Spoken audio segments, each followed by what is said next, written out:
A Slumber Did My Spirit Seal by D. Maddox. To the parents of Sergeant Jonathan Percy, it is with the deepest regret that we inform you that your son has fallen in the line of duty this Monday, the 12th of August. Due to the sensitivity of the task he was involved in fulfilling at the time of his death, as well as other circumstances we are not at liberty to discuss, further details may not be divulged at this moment. He died for a cause he truly believed in, that much can be said. For details concerning reparations and funeral arrangements, please contact our representatives as detailed on the attached sheet. Respectfully yours, Director Thomas McCain, Spearcross Private Solutions. I got a closed casket funeral, they tell me. Makes sense enough. Templeton told me it was a private thing, real respectable. My folks probably weren't too surprised to hear I was gone, and between you and me, I figured they were counting themselves lucky that they at least got something out of it. God knows I brought them very little joy when I was alive. I see that look on your face. You're wondering why I'm speaking in the past tense.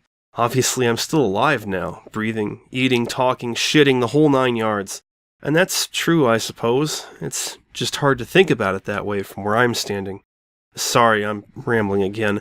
I tend to do that when I get company. You have some questions, I'm sure. You folks usually do.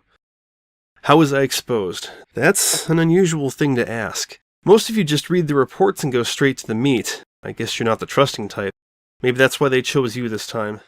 Honestly, there isn't much to tell. I died in a work accident. Air conditioner fell on my head. My body got transferred to the morgue as per release papers, and was selected for testing due to the mundane COD. Now, the report will tell you they understood 447 shouldn't be tested on bodies right from the get-go, but that's just them covering their ass. No, it took some testing, and I was one of those who volunteered. It worked, as you see. 5 minutes in that thing, and I was back on my feet, right as rain. Aha, I see what you're doing there. Looking at that file. What is that, the psych evaluation? I'd take that with a pinch of salt if I were you. See, there's nothing wrong with me, or with any of the others. 447 makes the dead come back to life, that's it. No zombies, or mutants, or any of that monkey paw bullshit. The only thing that makes me different from you, and why I'm on this side of the glass and you're on the other, is that I saw what comes next. I went into light through the other side of the tunnel. There's nothing there. The word really isn't sufficient in explaining it, since it has substance and a history. When you think nothing, you think of a black void, or a featureless white plane, or whatever. You think of yourself stranded there, stuck in nothingness forever. There is no void, or white plane. There's no self to be stuck in them either. You just cease. And that's why we're here. We're here because we know the Foundation's deepest, darkest secret. It's pointless. Not as dramatic as you might have hoped, but that's just it. Nothing the Foundation does, or anyone else for that matter, means anything at all.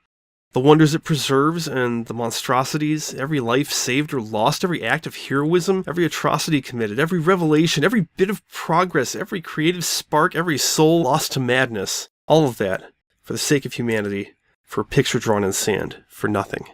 This is why they think no one can know. The Foundation likes to pretend it's all about science, reason, cold facts. Nonsense. It's about faith. Even the most jaded of researchers has to believe in something in order to do what you do, after all. It can be reason, or the scientific method, or the greater good, or even God. Seeing us, knowing what we know, well, that would tear the Foundation apart as they see it. So they keep us quiet and hidden, and make everyone else believe we're monsters. They might very well believe in that themselves most days. Every once in a while, though, they get restless. They think we must have missed something. There must be something more to them than that. That's when they send someone like you. I'll tell you what I told your predecessors, and what I told the O5s at the time. You should be glad. There's nothing for you to fear anymore. All the things that keep you awake at night, the barely contained horrors that can so easily overwhelm you if you let your guard slip for just a moment, just let them out. The world will burn, and people will die, and that would be that. It's all the same after all, and at least that way it'll be quick. At least you could sleep soundly, if but for a short while. Anything else I want to tell you? No, not really. That's it then? Shame. Well, I suppose you have better things to do, reports to fill, skips to contain, a world to protect. Good for you, keeping yourself busy. Could you do me a favor? Could you get me a ball? A few coins, maybe? Man, I'd kill for a deck of cards. It gets real dull in here sometimes. Progress Report, SCP-447-1-A.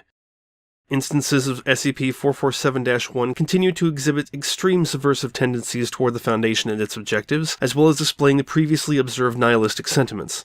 Until further notice, all communication with instances of SCP-447-1 are to be treated as unreliable due to the subtle mimetic properties inherent of their speech. Inquiries as to the true nature of SCP-447 are to continue at the discretion of O5 Command.